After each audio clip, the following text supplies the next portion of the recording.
I'm sorry, John, but we need you to leave the company. I was called into the HR director's office and was told this. My name's John. I was working as a full-time employee at a grocery store, and yes, I had just been laid off due to the store's financial struggles. Over the past few years, they resulted in cutting personnel costs through a massive downsizing. That day, I became jobless. I slowly pedaled my bicycle on the way home. I didn't even feel like making dinner.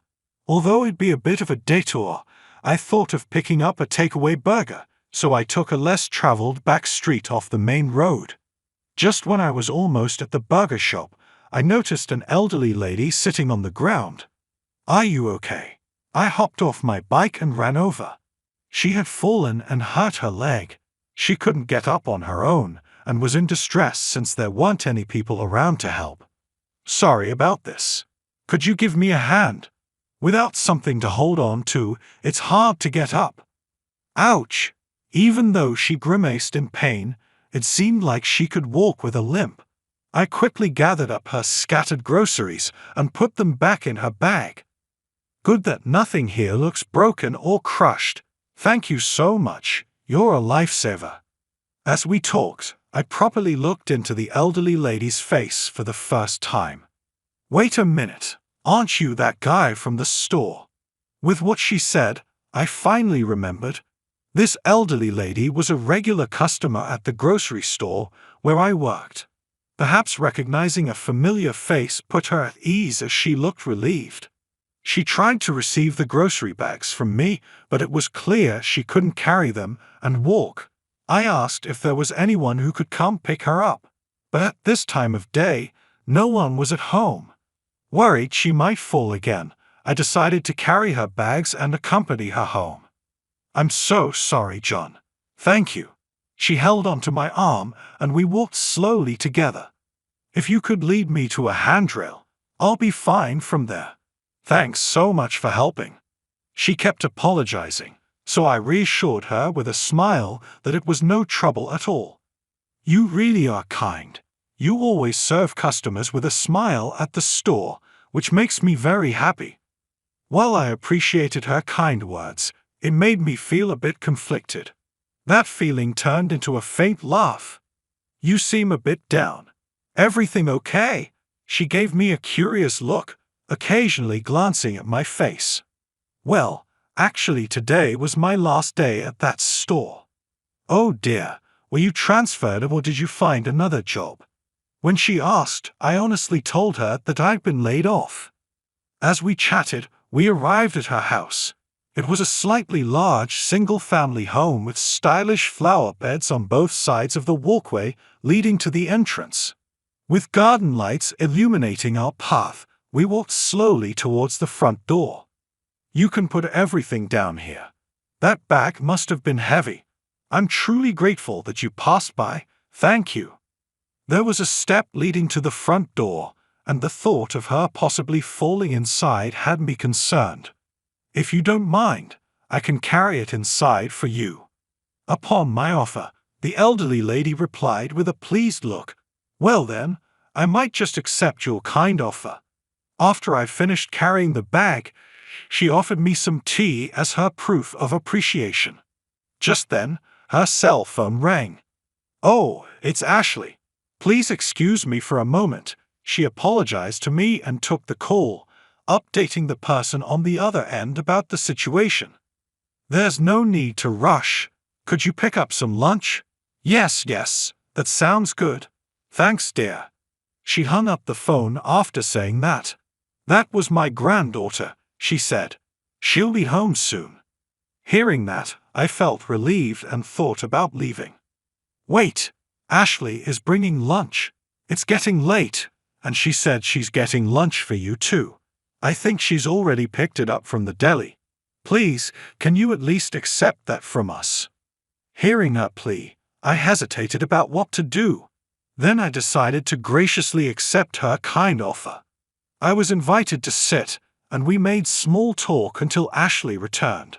The elderly lady began talking about Ashley. Ashley's parents passed away in a car accident when she was still young. Unfortunately, the couple were both involved in the accident. From then on, it's just been the two of them living together. Ashley has grown up, but she stays with her grandmother, always worrying about her, she said. It's clear how caring and gentle Ashley is, always putting her grandmother first. Every day after work, she comes straight home without any detours. At the end, the elderly lady expressed concerns about Ashley not dating and wished she'd think about her own happiness soon. She probably can't leave the house because she's worried about me, she mentioned.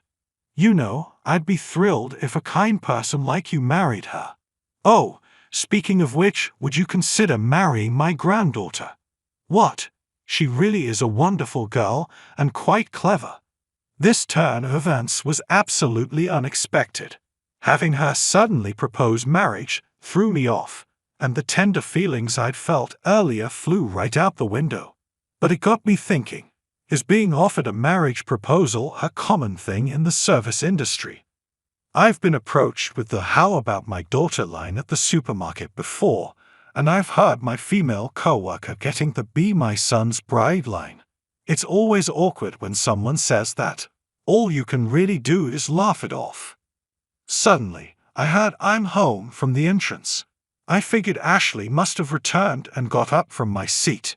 As I turned toward the door, there she was, just entering the room. "Hi, I hope I'm not bothering you," I said. "I'm so sorry for the trouble. It seems my grandma has been in your care. Thank you so much." She looked apologetic, but I was captivated by her appearance. Ashley was in her office uniform, her hair pulled back, and she was strikingly fair-skinned with bright eyes. She had a gentle vibe, seeming like such a kind soul. I just kept bowing my head slightly, losing my words in front of her. The elderly lady turned to Ashley, starting to chatter away with a happy gleam in her eyes. "Welcome home. So, this gentleman here, he's the cashier from the grocery store I always visit. I'm so glad such a kind soul was there to help me out. ####. Oh, Ashley. What do you think of him? He's genuinely a great guy. Seems like Grandma brought home a potential guy for you." The elderly lady placed her hand over her mouth, her face beaming with joy. Seeing her like this, Ashley responded with a confused tone. "What are you talking about?" "I mean, he could be your future husband." Upon hearing that, I was taken aback, wondering if her earlier comment was really just a joke. Of course, Ashley was just as surprised and flustered. "Grandma, what are you saying? It's rude to say that about someone I've just met. I'm so sorry." "Oh dear, I've met him several times before." I couldn't help but chuckle, commenting, "You two really seem close." Ashley, with an apologetic look, thanked me for the day and handed me a packed lunch. Knowing she had bought one for me, I gratefully accepted it. Then the elderly lady asked, "Why don't you eat it now?" Ashley intervened, "I don't think that's fine with him," and I decided to decline her offer. I expressed my gratitude, and Ashley and I headed towards the entrance. As I put on my shoes and looked back, the elderly lady was limping over to send me off. "Thank you so much. I'm sorry for keeping you up late, and I apologize for not expressing my gratitude properly. Feel free to visit next time." I responded, "Not at all. Thank you for the lunch," feeling warm-hearted by their kindness. I perceived her words as her polite social etiquette, but they still warmed my heart. Just as I was about to open the door and leave, something happened. "That's right. If it's not too much trouble, could you come over again tomorrow? With this leg, I might not be able to manage it."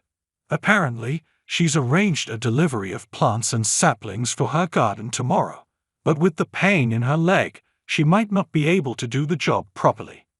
As the elderly lady was speaking, Ashley seemed confused upon hearing what she said. "That's just too much, Grandma.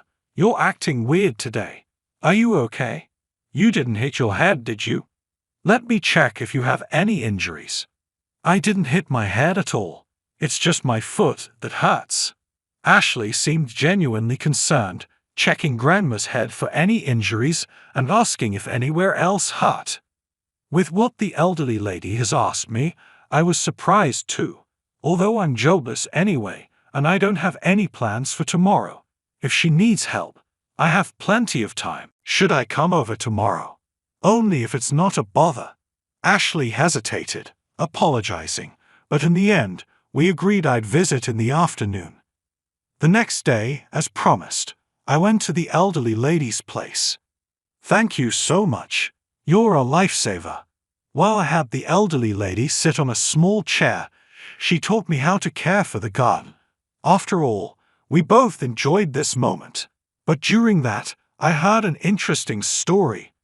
Currently, Ashley is working full-time in an office, but apparently, she's always dreamed of opening a cafe since she was little.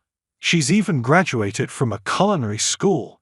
During her college days, she had experience working part-time in eateries, but in the end, she chose to be an office worker. Even if she were to own a cafe or work full-time in one, she'd be working from morning until late at night. But she definitely still wants to open a cafe. The reason the elderly lady mentioned me being a potential spouse for Ashley was because she thought if there was someone skilled in customer service, she could start her cafe confidently.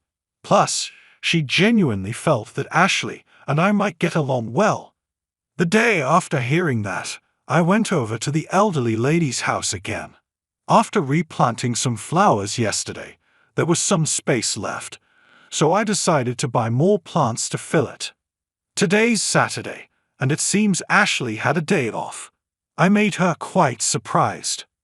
Goodness, Grandma, did you ask him to come again today? I hope it's not too much trouble. I'm really sorry, Ashley said upon seeing me. Ashley immediately apologized, and I briefly explained the circumstances of my visit today.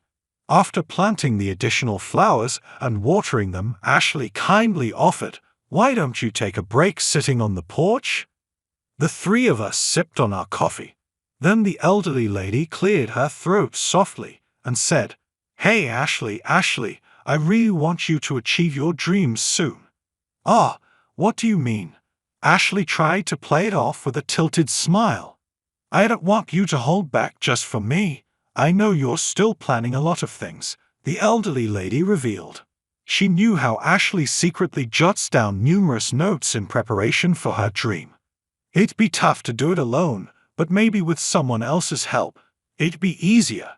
John here is great with customers. How about getting some help from him? "Oh, Grandma, you can't just say things easily," Ashley responded, her eyes slightly teary. "If Ashley's okay with it, I love dealing with customers. But I know trusting an unemployed guy is a hard thing," I said. "No way, John. I love the way you handle your customers.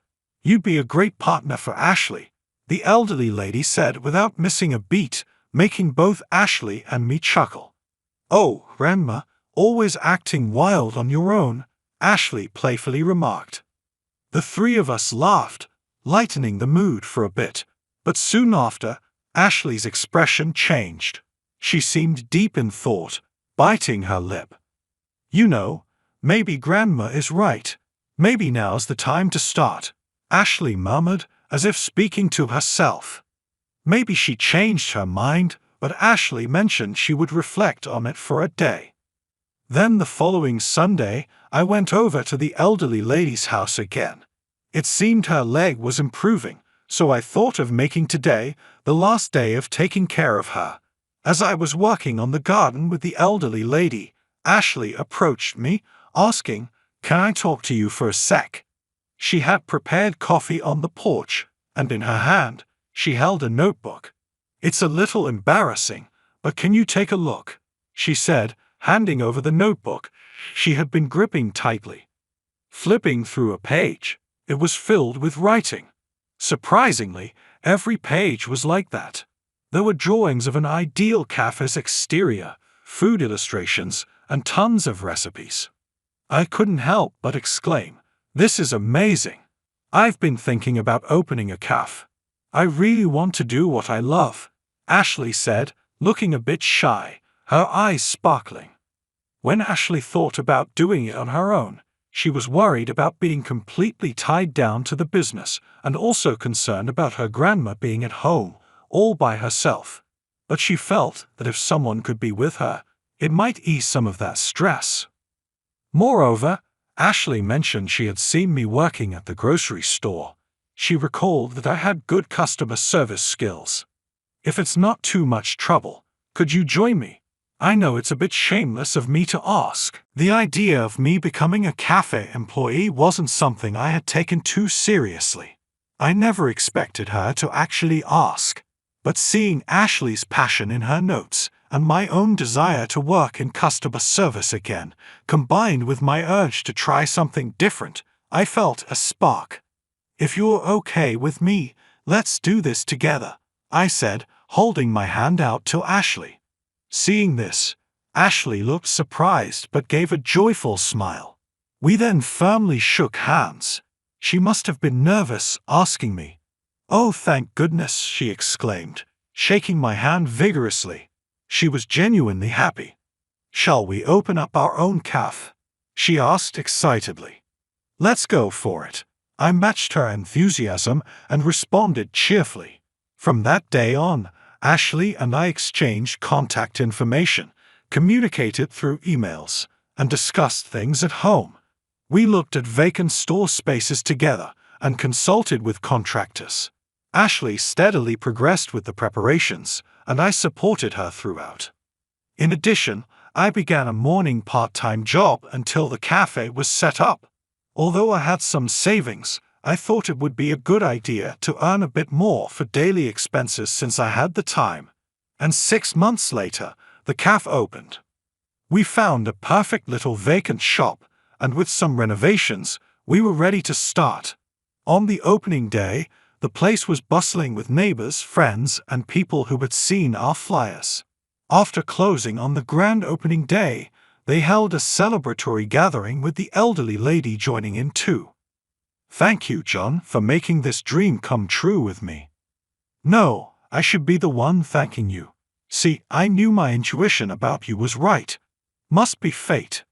Honestly, fate and destiny might be more real than I thought.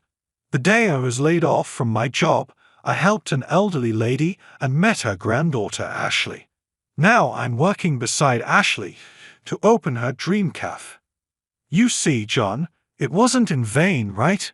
You might have been down that day, thinking about why you've been working for all this time.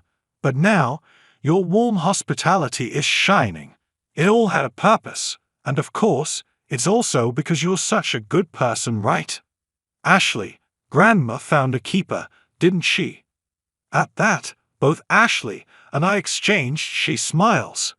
Then the elderly lady added, "It reminds me of the old days," looking at Ashley's parents. Saying that, she had a distant look in her eyes. Ashley was taken aback by those words and looked at her grandmother's face. "Ashley, you look like your mom and have a fine charm like her. John, you have that gentle aura just like my son." Ashley was so young back then that I don't think she remembers. But you see, this is where Ashley's parents used to have their shop. Hearing that, both Ashley and I exclaimed, "What?" in surprise. Turns out Ashley's parents used to run a coffee shop right at this spot. The elderly lady realized it when she came to see the store after the renovation was finished. She was so shocked that she was speechless. When she got home and went to her room, that's when her emotions finally caught up, and she broke down crying. She thought about telling Ashley right away, but decided to keep it quiet until the store officially opened. She wanted Ashley, who was so passionately chasing her dream, to be able to build the store freely without any disruptions. But as the interior progressed steadily, the elderly lady was even more astounded. Ashley's taste was just like her parents'. Whether she was told earlier or not, it would have been the same. And then there was a bank buck. She gave Ashley a startup fund. Turns out it was the life insurance money from Ashley's parents that Grandma had carefully saved just for Ashley. The elderly lady with teary eyes, said that she's sure Ashley's parents would be delighted to have been able to support Ashley's dream. Also, those sunflowers displayed in the shop, it was John who suggested decorating with them, wasn't it? He said they perfectly matched Ashley's vibe. You know, my son once told Ashley's mom the same thing. It's truly mysterious. It might not have been a coincidence, but destiny. Hearing this, I felt emotions I've never felt before. Did I make it a bit melancholic? At her words, all three of us managed to smile and wiped away our tears. Suddenly, she exclaimed, clapped her hands, and leaned forward. Now you two, don't you have something important to discuss? Got something to tell your old granny? Donya puzzled as Ashley and I exchanged glances. The grandma chuckled, causing both Ashley and I to blush. Oh my, was I early? Haven't you told her yet? I've known for a while. With that, the elderly lady burst into laughter again. Well, I should just leave you two alone. Grinning, the elderly lady headed to the back room. Left alone, Ashley and I awkwardly looked at each other and shared a shy smile. But this was it. It was now or never. Would you? Oh, what? That was when we officially started dating. Time flew, and as for the cafe, thanks to everyone's support, it's been thriving. Our whole grain bread and vegetable-rich sandwiches for breakfast have become a hit. They are low in sugar and calories, which is one of our top recommendations. Ashley and I are getting along very well, both in the kitchen and the dining area. About 3 months into our relationship, we started to discuss our marriage, and on our cafe's first anniversary, we actually registered our marriage. When we broke the news to the grandma, she cried tears of joy. After getting married, the three of us live in grandma's house. She told us, "You're newlyweds, why not live on your own?" But I felt safer here, and above all, it was more fun living with her. Thanks to that, every day is filled with smiles. I hope we continue to live with this happiness and harmony.